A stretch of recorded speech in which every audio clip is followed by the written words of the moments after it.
Seguindo com a exposição de Deuteronômio 24, convido a você a abrir a sua Bíblia.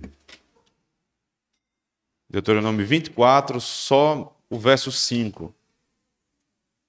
Somente o verso 5. Lembrando que aqui é um conjunto de leis, né? Nós vamos trabalhando desde o capítulo 22, na sequência de leis. O ritmo da exposição ele diminui, mas a intensidade da exposição, no sentido de que nós tratamos com mais detalhes da lei, ela aumenta. Então você não tem uma sequência muito longa de versículos, às vezes até um só, mas a intensidade do tratamento de cada um é muito grande. Nós vamos tratar hoje, então, da lei a respeito do recém-casado, a lei do recém-casado. Verso 5. Quando o homem for recém-casado, não sairá à guerra, nem se lhe imporá encargo algum. Por um ano inteiro ficará livre na sua casa, para alegrar a esposa que tomou. Para alegrar a esposa que tomou. Vamos orar ao Senhor. Ó Deus Santo, é o Senhor quem instituiu o casamento. Foi o Senhor que nos deu a bênção do matrimônio. E é o Senhor também quem o preserva. Ainda, Senhor Deus, que nós nos esforçássemos ao máximo, sozinhos nada conseguiríamos. A Tua lei, Senhor Deus, ela nos ensina o caminho. Ela nos traz princípios que são extremamente caros, Senhor Deus, para o Teu povo. Mas nós não conseguimos cumpri-la sozinhos. Nos ajude, Senhor Deus, a primeiro ter compreensão a respeito desse ponto da Tua lei. Extrair a doutrina verdadeira.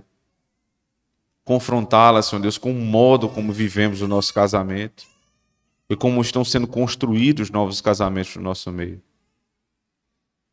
E então, Senhor Deus, reformarmos o nosso caminho, reformarmos a nossa casa.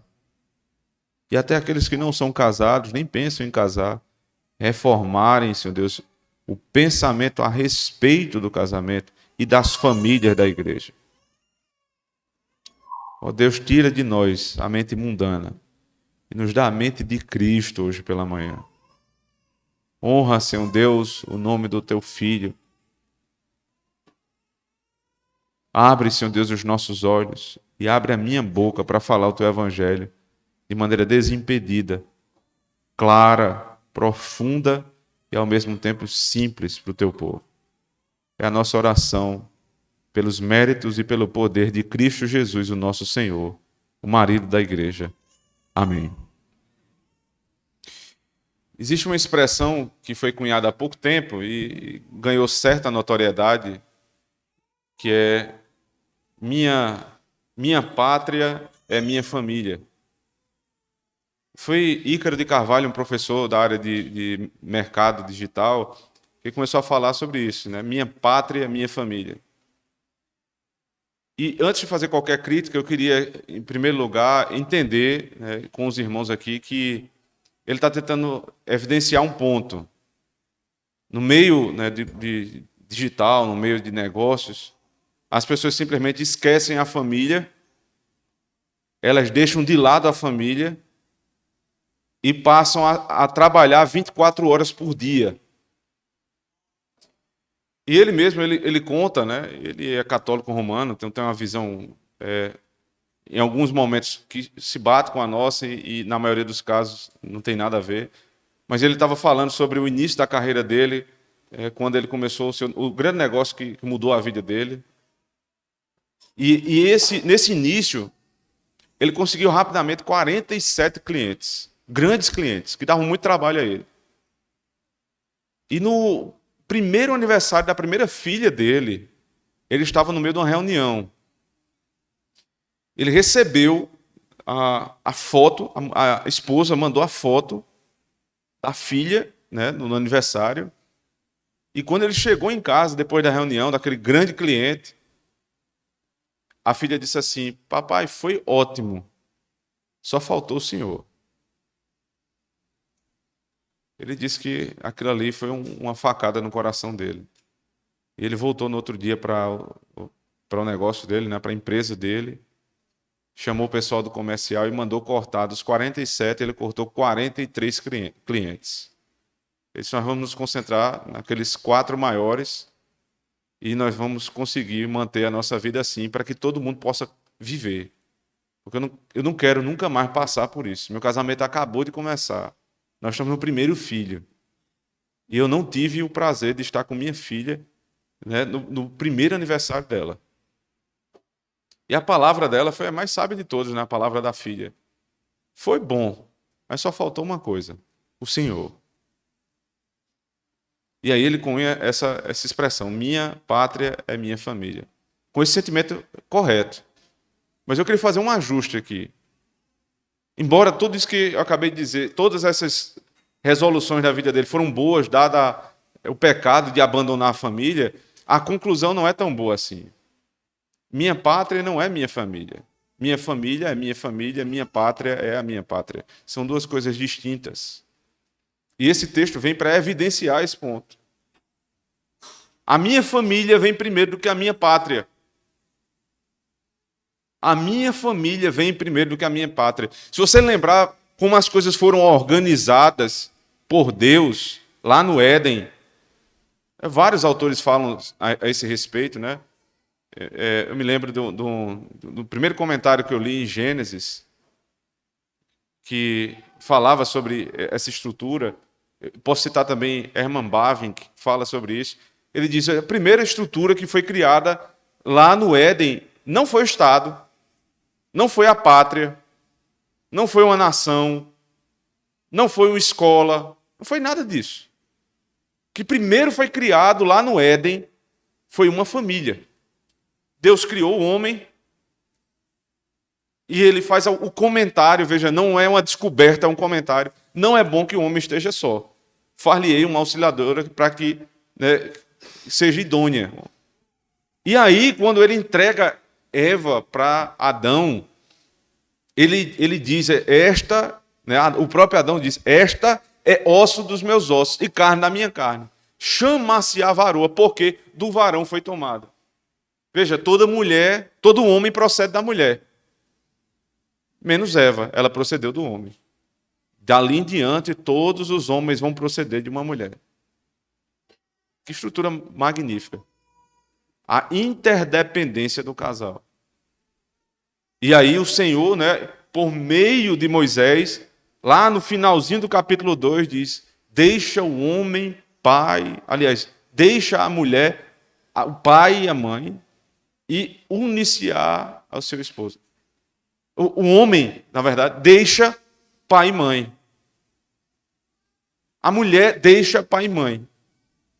Mas há uma expressão que é diferente. Os dois deixam. Mas quando a Bíblia vai tratar, não trata da mesma maneira o homem e a mulher.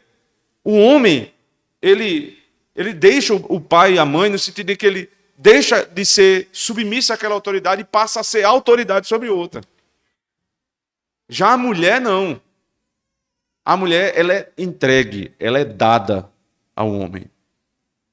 É por isso que na cerimônia de casamento, ainda hoje, né, um resquício da lei de Deus, ainda naquela cerimônia você tem a entrega da mão da moça, da noiva, a mão é entregue ao noivo. É o homem que entrega, é o pai que entrega. Porque ele está passando a autoridade, ele está passando o cuidado, ele está dizendo, eu confio em você. Foi formado um homem na sociedade, no nosso meio se formou um homem tão confiável, que eu posso entregar a mão da minha filha. A mão que eu peguei para atravessar a rua, a mão que eu peguei para levar para ela tomar vacina, a mão que eu peguei para conduzi-la pelo caminho, a mão que tirei ela do precipício, a mão que eu consegui puxá-la de um perigo, tudo isso está resumido ali. A mão que eu coloquei o alimento, A mão que eu dei para orar, essa mão está sendo entregue a você agora. É isso que um pai diz a uma mulher, a um homem na hora do casamento. É isso. E ali está se formando uma família. Famílias bem formadas, irmãos. Essa casa bem formada, bem firmada no Senhor, o que é que acontece? Ela vai se tornar uma família forte. Os filhos vão crescer e vão ser filhos fortes, que vão gerar uma sociedade forte, que vai levar a uma pátria forte. Então, minha família não é minha pátria. Eu entendo, mais uma vez, eu quero deixar claro, eu entendo a força da expressão, para dizer que é como se fosse uma nação a minha casa. Existe um aspecto de verdade, mas não é toda a verdade. Porque esse texto aqui vai fazer uma distinção clara. Se a minha pátria está em risco, mas eu sou recém-casado, a minha família está em risco também. Entre minha família e minha pátria, primeiro a minha família. Então são duas coisas distintas. Mas ambas têm valor. Porque eu não vou abandonar a minha pátria por conta da minha família. Eu vou cuidar um ano e depois eu tenho que ir para a guerra. Há uma isenção aqui por um ano, por um período de tempo em que você está ali fundamentando o teu lar. Mas depois você tem que sair e ir para a guerra. Então, minha família é minha família, minha pátria é minha pátria. São duas coisas distintas. E essa lei, irmãos, que é dada aqui em Deuteronômio 24, verso 5, ela está numa posição muito, muito conveniente. Se você tiver com sua Bíblia aberta, espero que esteja, no capítulo 24, do verso 1 a 4, você tem a lei que fala acerca do divórcio. Veja, é uma lei que vai fechar, vai trancar todas as saídas do casamento, as saídas ilícitas do casamento. Ela vai cercar o casamento da proteção da aliança. E vai ainda proteger de modo especial a mulher, que é a parte mais frágil dessa relação. Um homem não pode despedir a mulher de qualquer forma. Não pode jogá-la no meio da rua de qualquer forma. Ele precisa cuidar dela. E se ele vê alguma coisa indecente, que nós tratamos aqui, semana passada, alguma coisa que ele viu que não a agradou, ele precisa agora dar a carta de divórcio. Ele precisa meditar, ele não vai despedi-la de casa de qualquer forma. Ele precisa pensar, refletir, escrever num texto, tornar isso público, entregando para o sacerdote. Isso protegendo a parte vítima, que é a mulher. Porque ela estava com uma carta dizendo: eu não sou uma mulher adúltera, eu não sou uma mulher desonrada, eu não sou uma mulher prostituta, eu sou uma mulher de bem. Veja aqui, até um homem que me despediu disse isso. Agora, ele que não teve o compromisso firmado lá diante de Deus e diante dos ministros da palavra, ele que não teve honra para confirmar aquele compromisso. Então, todo o peso é transferido para o homem. Isso cerca o casamento com todos os cuidados da aliança. Você não vai sair de qualquer forma. Isso aqui é um negócio sério. Agora, e o início do casamento? E as portas do casamento? Como é que vão ser abertas? Elas não são abertas, Nilson. Elas são escancaradas. Lembre-se que eu falei que as leis acerca do divórcio no Brasil, elas escancaram a porta de saída. Já não precisa mais de juiz de paz, como existia antigamente. Você vai num cartório, se for de mútuo consentimento, rapidamente, uma cerimônia ali muito rápida, você assina um papel, acabou, desfeito o casamento. Uma aliança que deveria durar até a vinda de Cristo ou a morte de um dos dois do casal. Ela é desfeita assim, porque a lei ela abre os caminhos para sair. Mas para entrar, aí é difícil, é caro. Você tem que ir num dia determinado lá no cartório, assinar, tem que ter não sei quantas testemunhas, é uma confusão. Veja, alguns princípios desses precisam ser preservados, mas você acaba dificultando a ponto de ser mais barato você sair do casamento do que você entrar no casamento. E aqui nós temos uma lei que dificulta os meios de profanação dessa instituição divina, que agora é promulgada por meio dessa lei. Matthew Henry, tratando aqui da posição da lei, ele diz: esta lei vem adequadamente depois das leis do divórcio, que seria evitado se o afeto um pelo outro fosse bem estabelecido no início. E essa não é a primeira lei em Deuteronômio que fala sobre o tema. Se você voltar comigo, Deuteronômio 20, verso 5 a 8, por favor, abre a sua Bíblia.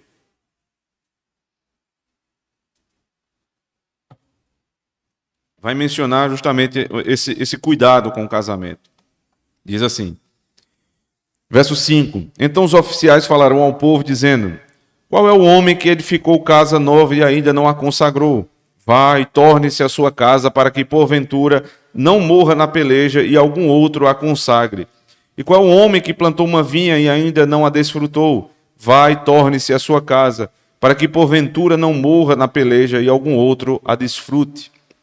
E qual é o homem que está desposado com a mulher e ainda não a recebeu? Vá e torne-se a sua casa, para que porventura não morra na peleja e algum outro homem a receba. E continuarão os oficiais a falar ao povo, dizendo: qual é o homem medroso e de coração tímido? Vá e torne-se à sua casa, para que o coração de seus irmãos não se derreta como o seu coração.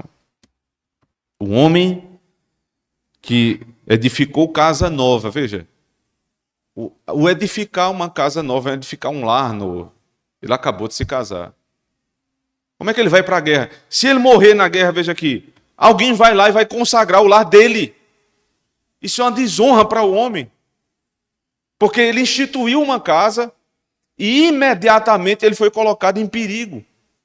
Quando ele foi colocado em perigo, ele vai e morre na guerra. E a esposa já virou viúva. Ela mal foi esposa, já é viúva. Então outro homem vai lá consagrar a casa dele. Isso se chama desonra para um homem. Então essa lei vai privar que isso aconteça.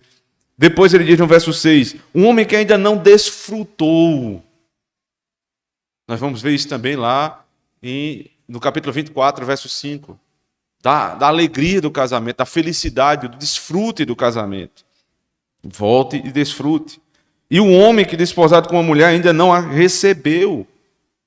Ele não a tomou ainda como esposa. Você vai voltar e vai tomar sua esposa como é devido. João Calvino, que é certamente em Deuteronômio e na maioria dos livros da Bíblia, é o melhor de todos os comentaristas, mas especialmente em Deuteronômio, ele é cirúrgico. Ele vai nos trazer alguns objetivos dessa lei, né?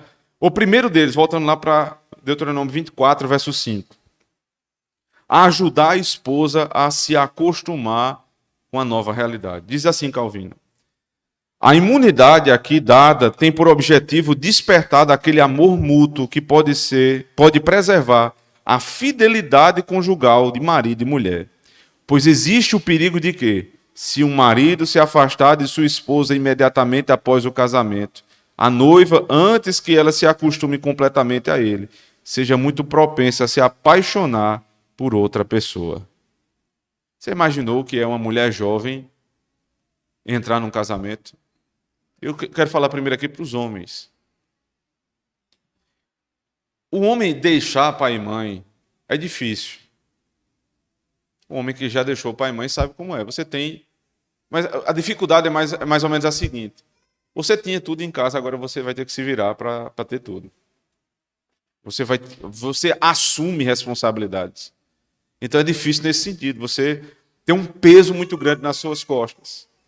Então os homens que estão querendo se casar, prestem muito bem atenção nisso. A grande dificuldade de um jovem que quer entrar em matrimônio é receber essa responsabilidade sobre si e suportá-la. Agora não é mais você, agora é você e sua esposa. Agora o dinheiro que você ganhava, que você podia gastar de maneira mais fácil e até juntar mais dinheiro, agora o negócio vai complicar. Mas para a mulher é muito mais difícil. Porque a mulher, ela não estava acostumada simplesmente a ter em casa, porque ela, inclusive, deveria ajudar a sua mãe nos afazeres diários. Então, ela já está acostumada com isso. O problema da mulher não é esse. O problema de uma mulher, quando ela sai do lar, é esse rompimento dos vínculos que você tem dentro de casa. O vínculo com o pai, o vínculo com a mãe, a proteção que ela tinha em casa. A pessoa que protegia ela, ou as pessoas que a protegiam, ela conhecia desde que nasceu. Ela foi levada no colo pelo pai e pela mãe. Ela foi conduzida pelo caminho pelo pai e pela mãe.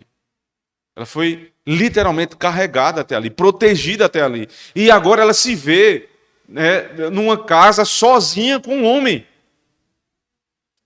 Um homem que, ainda que ela tenha certo relacionamento, ainda é um estranho. Muita coisa nova para ela. Os costumes da casa estão sendo formados ainda. Não há ainda um vínculo. E veja, talvez você fique pensando assim, não, mas existe um vínculo, porque no namoro a gente cria um vínculo. É porque a nossa mentalidade, a nossa cosmovisão é completamente mundana. É completamente mundana. Esses vínculos tão fortes que a gente passa a ter num namoro não são bíblicos. E a Bíblia, ela não trata com a situação ordinária do século XXI, no sentido de que nós agora pensamos assim, a lei vai se adequar àquilo que nós pensamos. Não, muito pelo contrário. A lei, ela se baseia naquilo que é a verdade. Havia um processo anterior ao casamento, no meio judaico? Havia, claro. As famílias se conheciam, os noivos se conheciam, havia o contrato pré-nupcial, né? Eles tinham uma certa convivência, mas nada semelhante ao que você, como namorado, tem hoje. De andar junto para cima e para baixo, de viajar, de um estar na casa do outro quase todo dia. Isso não tem nada, absolutamente nada de bíblico. Não há um suporte bíblico para esse nível de envolvimento. Se você tiver, por favor, me mostre na Escritura. Não há. E é por isso que a lei está sendo posta aqui. Você colocou uma moça que não conhecia muito do seu marido, ela tinha boas informações, isso ela tinha. Porque o pai dela ia lá pesquisar quem é esse homem, que família é essa?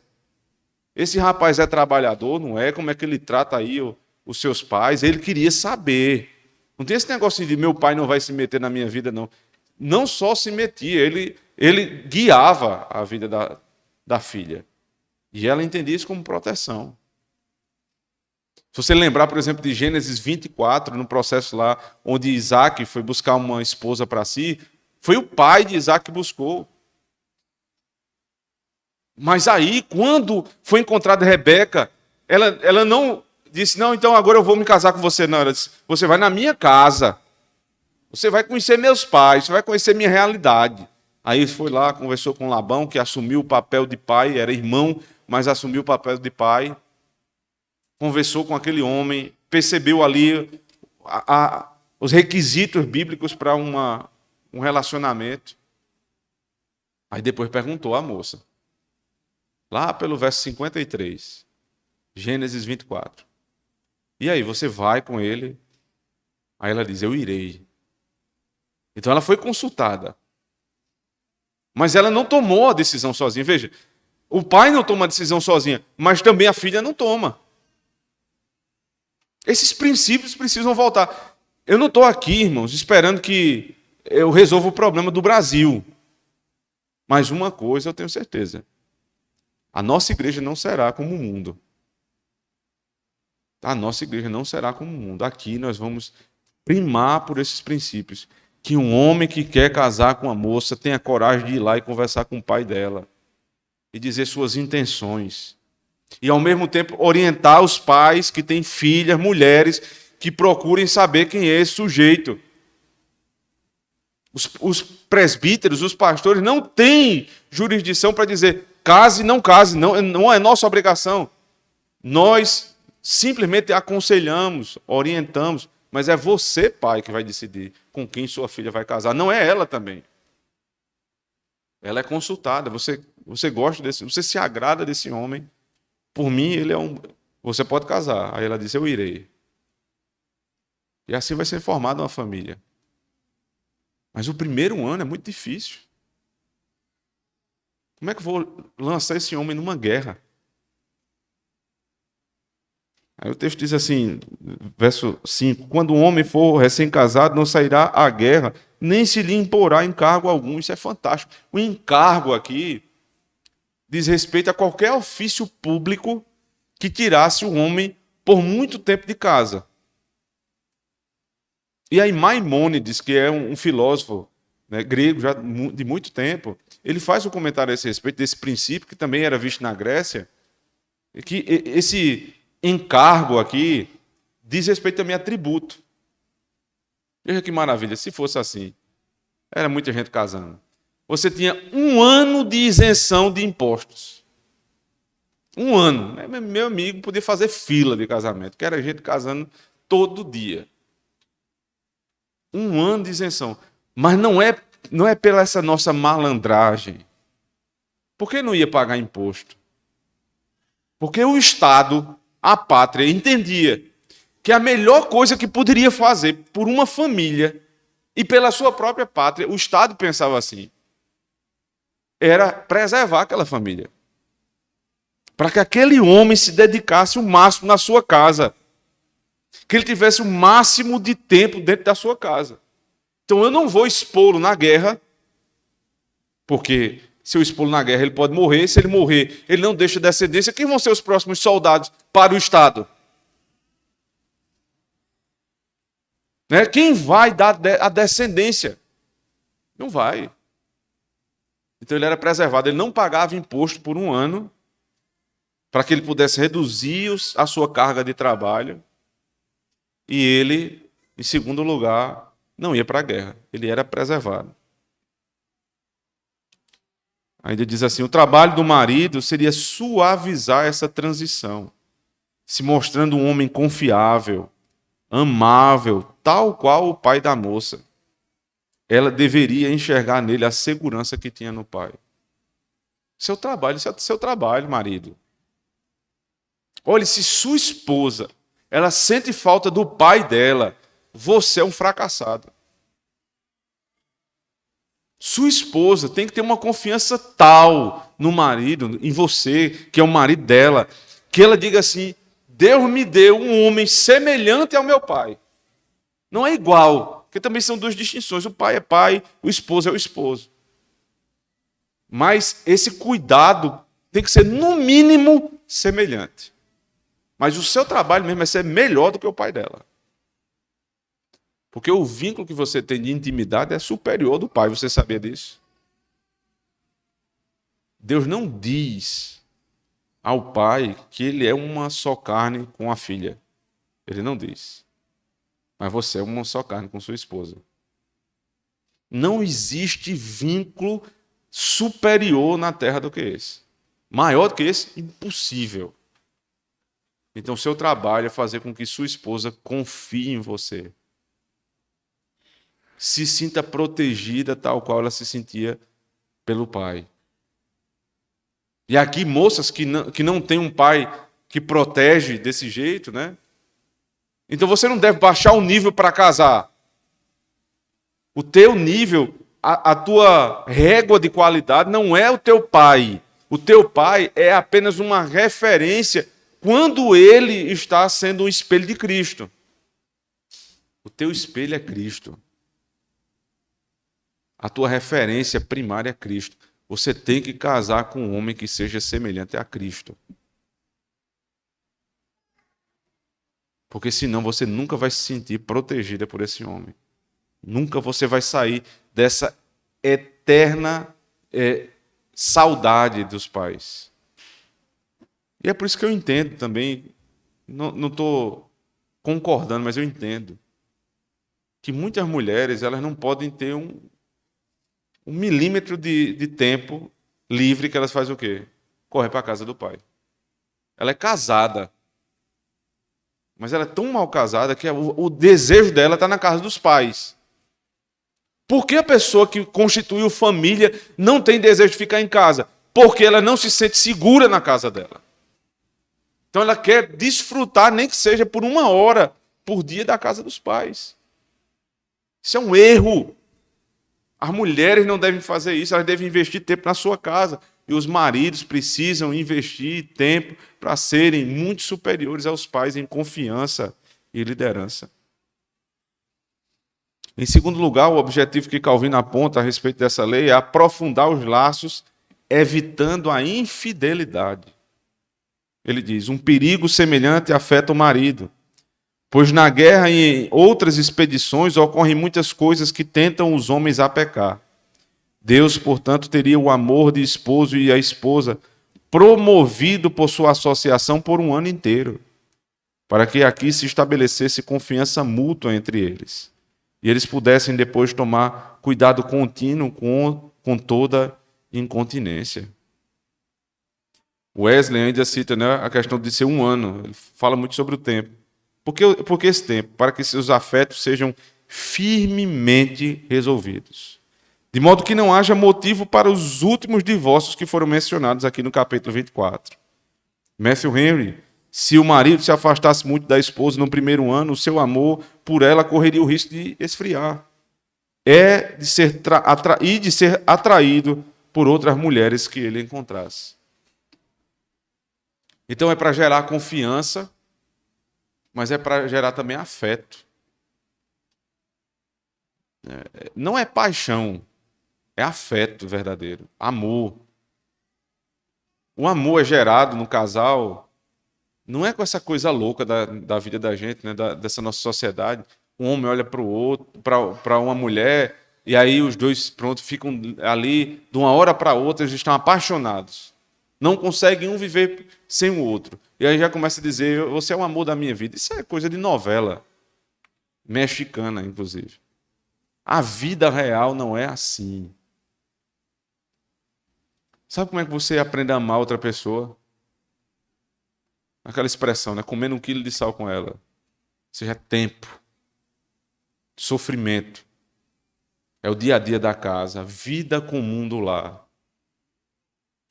Acordando cedo, tendo que preparar o café, sair para trabalhar, voltar, conversar aquelas mesmas conversas que a gente conversa no final do dia, né? Contando como foi o trabalho, como foi o dia, e confessando os nossos pecados, mostrando as nossas falhas, e um ao outro se ajudando. Isso estabelece afeto. Isso estabelece uma amizade. Isso estabelece a nossa comunhão na igreja. Você precisa ter tempo para essas coisas. Você precisa conviver com tua esposa. Você precisa conviver com tua esposa. Você passa o tempo todo fora de casa. Você não tem prazer em andar com a tua esposa. Não espere que haja afeto. Nunca esse casamento vai se aprofundar. E aí você abre não a porta, você abre uma porteira com as duas partes da porteira para a infidelidade. O casal precisa andar junto, precisa viver o cotidiano, as lutas comuns do lar. Ele diz aqui: essas lutas aproximam o casal. Quem não divide sua vida com seu cônjuge jamais viverá em plena profundidade o que é o casamento. Você não vive. Aqueles que vivem casados e separados ao mesmo tempo nunca souberam o que é o casamento. É cada um para o lado. Sai um para um canto, outro para o outro. Não tem nem mesmo alguma conexão na hora das diversões, na hora da alegria, na hora do prazer, na hora do tempo livre. Eu não estou aqui dizendo que você tem que andar 24 horas amarrado na sua esposa, pelo amor de Deus. Não é isso que está sendo dito. Mas você não tem prazer em andar com sua esposa, você tem prazer em andar com quem? Eu fico pensando, inclusive, nessa cena aqui, que é o primeiro ano do casal. Como é que no primeiro ano de casamento a pessoa, nem no primeiro, tu tem prazer em andar com tua esposa? Quando tu tiver com 20 anos de casado, tu não vai nem falar com ela. Então é para evitar a infidelidade, inclusive. Em terceiro lugar, João Calvino diz, é para que você possa desfrutar da felicidade do casamento. Porque lá em Deuteronômio 24, verso 5, no final diz assim: por um ano inteiro ficará livre na sua casa para alegrar a esposa que tomou. E é interessante que quando os jovens estão pensando em casar, e eles vão dizer, né, os motivos do casamento, eles dizem geralmente assim, e aqui eu estou me referindo aos homens. Você quer casar com essa moça por quê? O cara diz, é porque, pastor, essa mulher vai me fazer feliz. Você está assistindo muito filme, viu, meu amigo? Você não foi chamado para o casamento, para a tua esposa te fazer feliz. Muito pelo contrário, a Bíblia está nos dizendo aqui o contrário. Você foi chamado para fazer a sua esposa feliz, não ela. Você vai desfrutar da felicidade do casamento, mas o teu objetivo é fazê-la feliz, não ela te fazer feliz. É o teu esforço diário. Ele diz assim, João Calvino, ele espontaneamente permite que o casal se divirta tratando de Deus. Com esta liminar, aqui é como se fosse uma lei liminar. Esta é uma liminar. Todo homem deve ir para a guerra. Você lê isso lá em Números capítulo 1. Todo homem acima de 20 anos tem que ir para a guerra. Menos o que foi recém-casado. Aí é uma liminar. É uma lei que foi como que exceção. Se ele está no primeiro ano de casamento, não pode ir para a guerra. Não pode nem pagar imposto. Porque é o ano da felicidade dele. E a felicidade ela é retida, ela é proibida aos impuros. Os prazeres proibidos aos impuros, que querem desfrutar dos prazeres da intimidade do casal fora do casamento, aqui eles são incentivados. Já pensou nisso?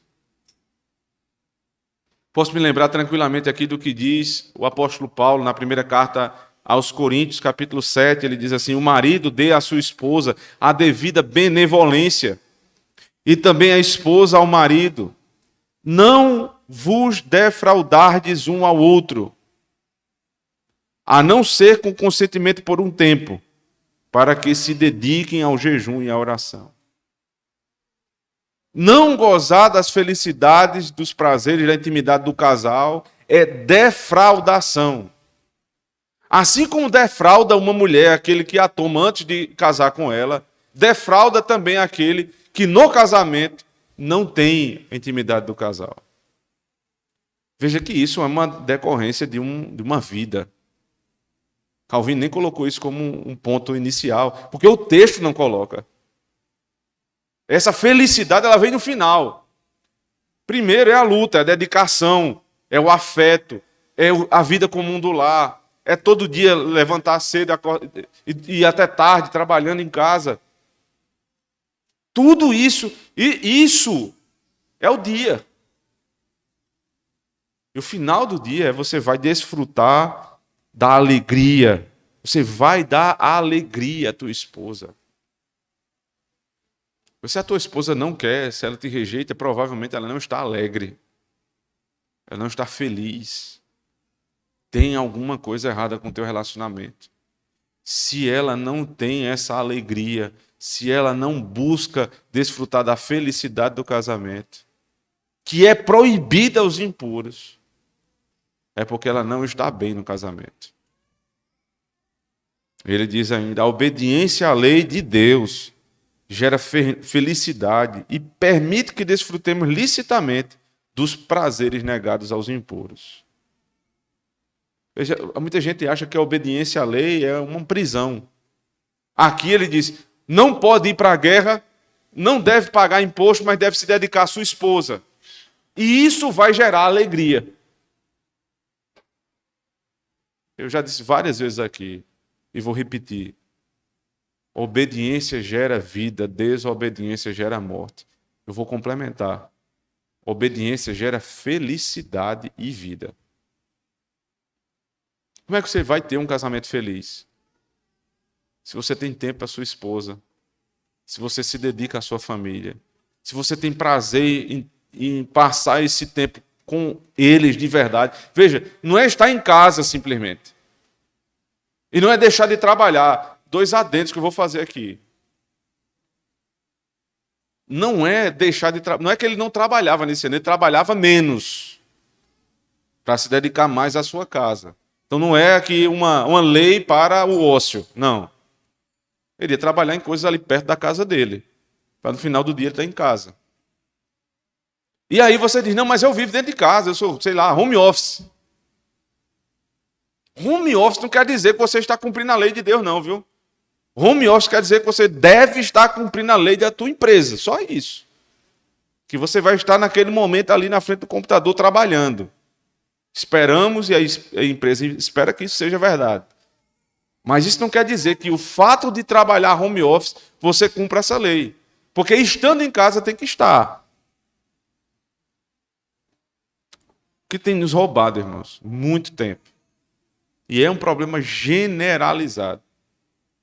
É esse instrumento maravilhoso e terrível ao mesmo tempo, chamado celular. Especialmente o smartphone, né? Que todo mundo tem hoje em dia.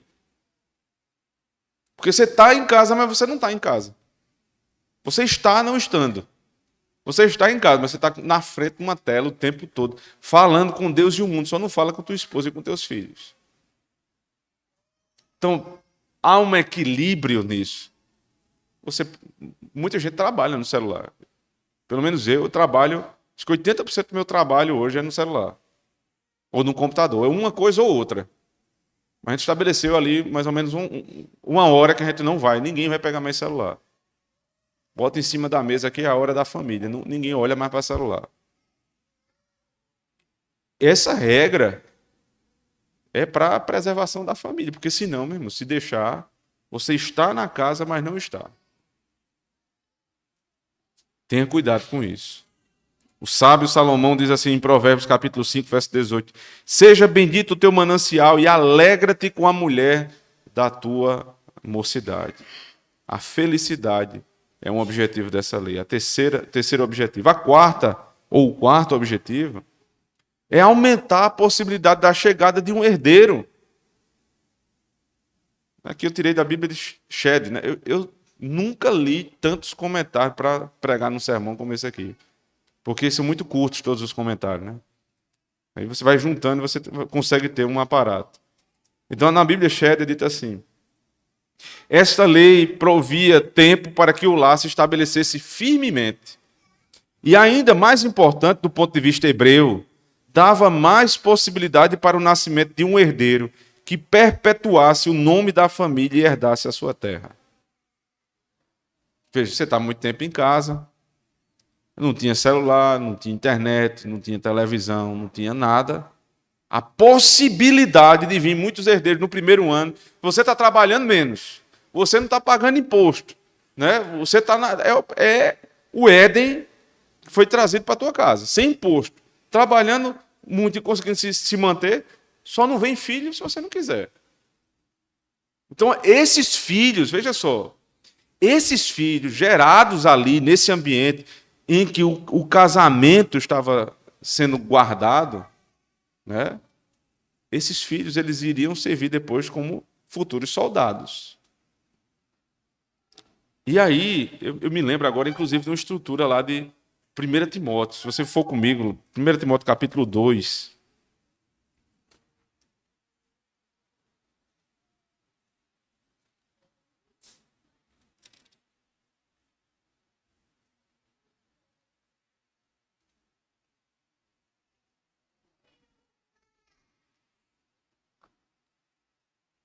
Do verso 8 ao 15, aliás, do 9 ao 15, fala sobre a ordem de culto, né, como devem se portar no culto. Que as mulheres não devem ensinar, né, não devem exercer papel de homem. Fala do papel do homem, né, de liderar a adoração, e depois ele diz assim, no final, qual é a missão da mulher.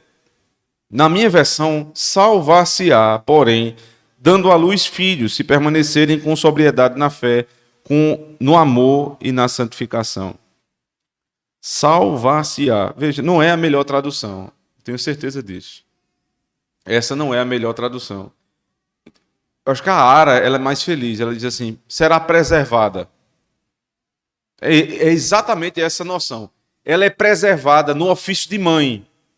Porque não é salvar, né? Não é ser mãe que salva.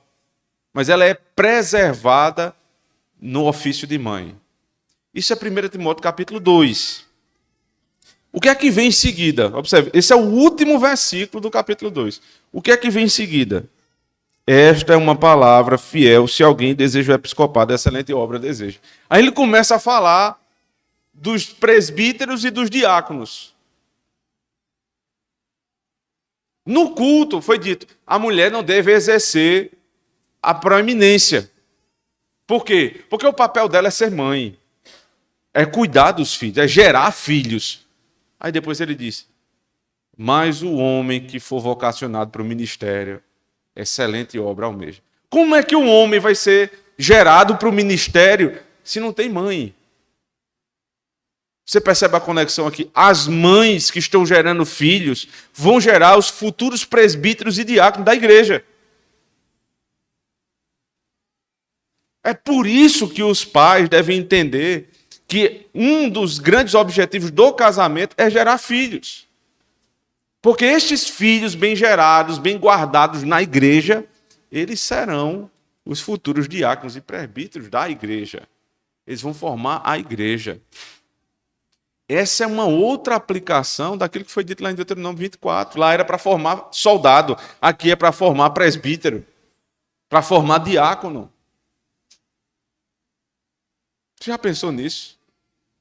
Você que é pai de menino. Temos tão poucos aqui na igreja, infelizmente. Rogar a Deus que venham mais meninos, homens. Você pode estar carregando no seu braço um futuro pastor da igreja.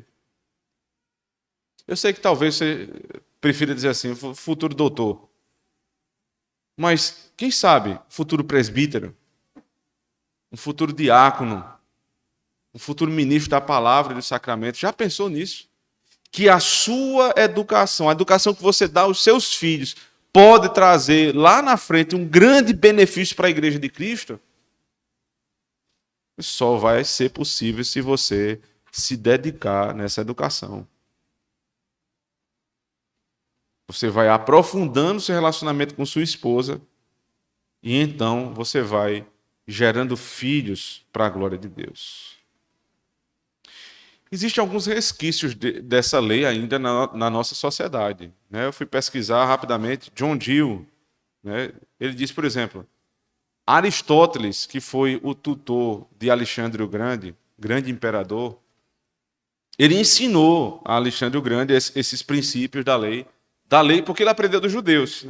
Existia uma grande influência ali dos judeus no pensamento dos homens gregos, até a proximidade que eles tiveram ali de debates.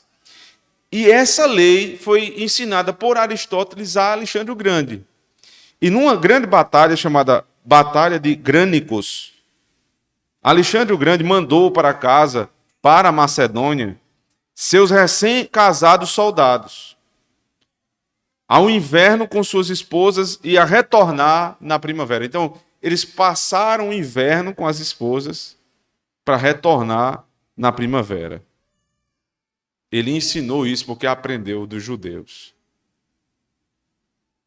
Na nossa época, existe a chamada Lei Gala, ou licença casamento.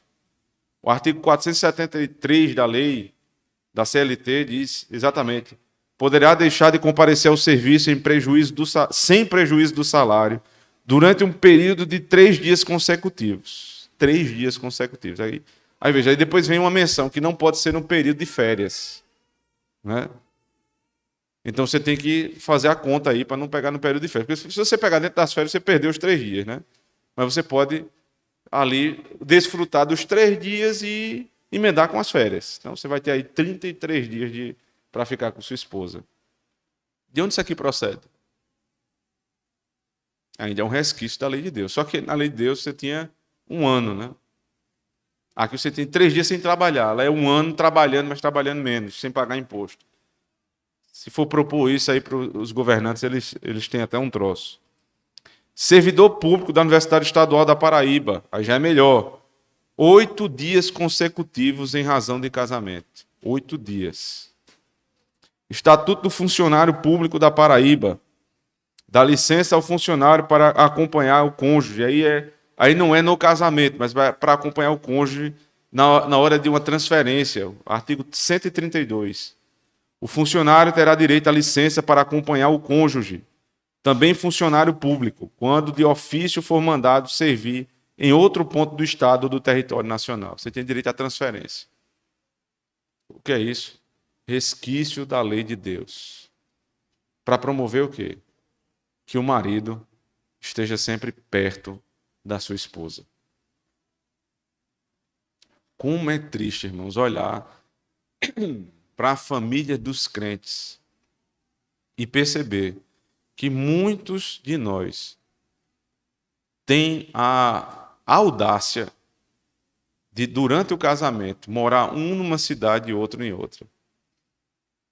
Isso é uma loucura. Isso é tentar a Deus, é tentar o teu próximo. Isso é fazer tudo o que a Bíblia diz que não se deve fazer.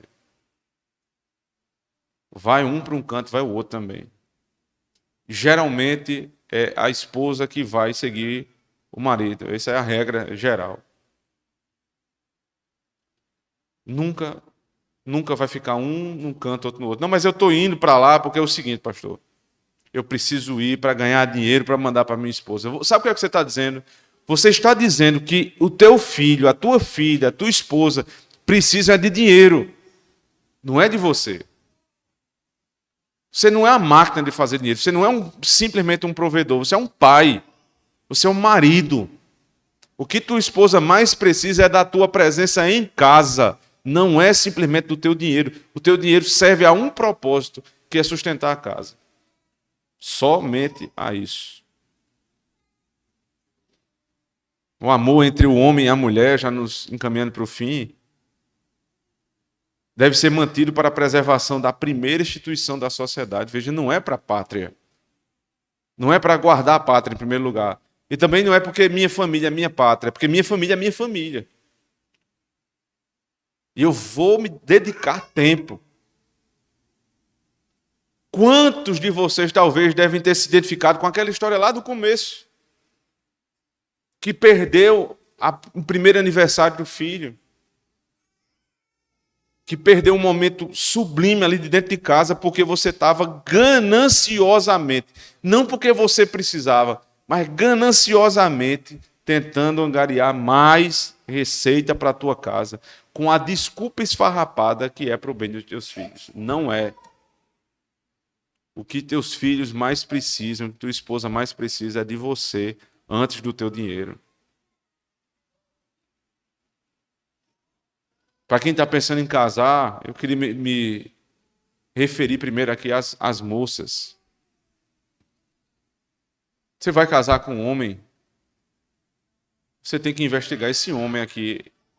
Ele é semelhante ou superior a meu pai em dignidade, em honra, em fé. Ele é confiável, eu posso dedicar minha vida a ele, eu posso... Veja, você vai se colocar numa situação muito difícil, você vai morar na casa com um homem. Ele tem mais força do que você. Ele tem mais preparo psicológico do que você. Geralmente é assim. Você vai se colocar numa situação como essa. Você confia nesse homem. Você perguntou ao seu pai o que é que ele acha a respeito desse homem. Esse homem está indo para o mesmo lugar que você vai. Porque se não tem a mesma fé, esqueça.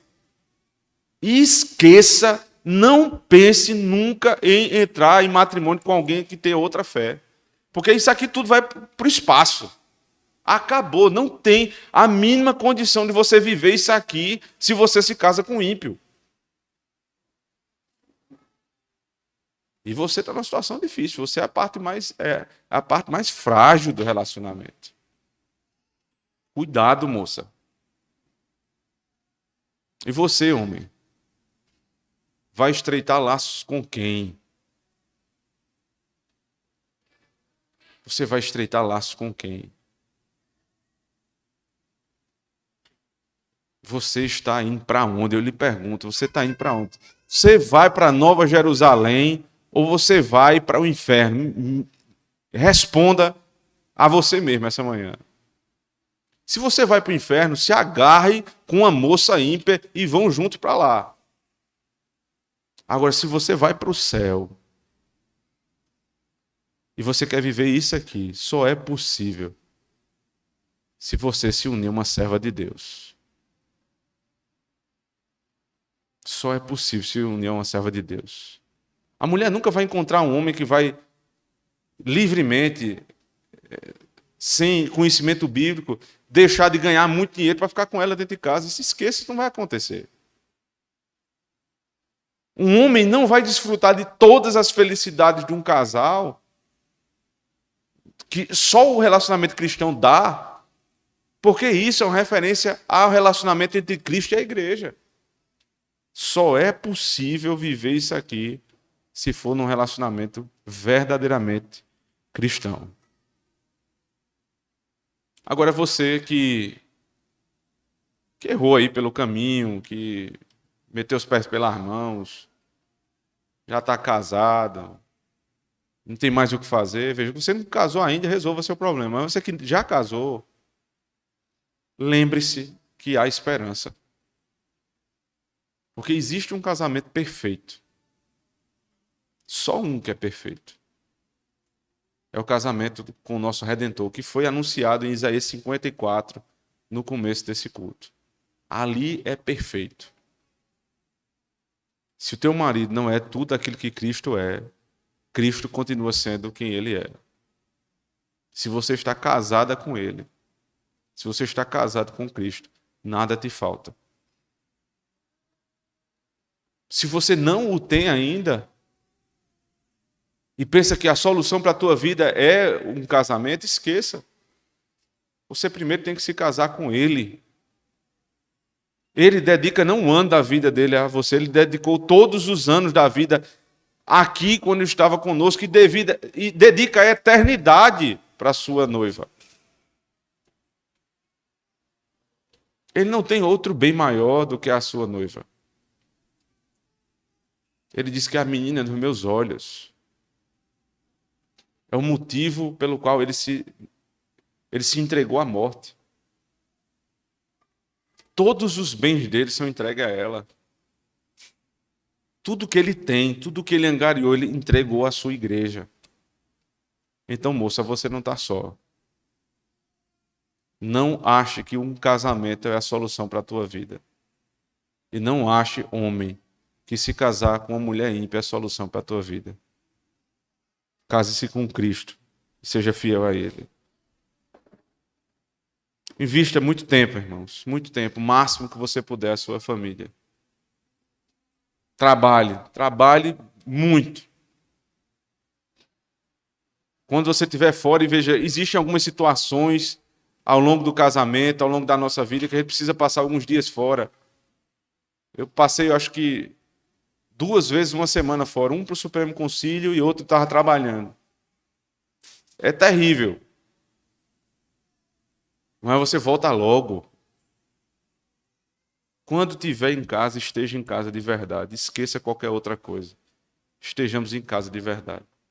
Para que você possa desfrutar com sua esposa a alegria do casamento. E nunca precise passar pelo divórcio que foi anunciado na semana passada. O casamento é o maior benefício que Deus deixou nessa terra para você se alegrar. Amém. Vamos orar ao Senhor. Senhor, nosso Deus, nós damos graças, ó Pai, porque o Senhor tem sido bondoso conosco. O Senhor tem nos alertado tantas vezes, Senhor Deus, pelos caminhos tortuosos que temos andado.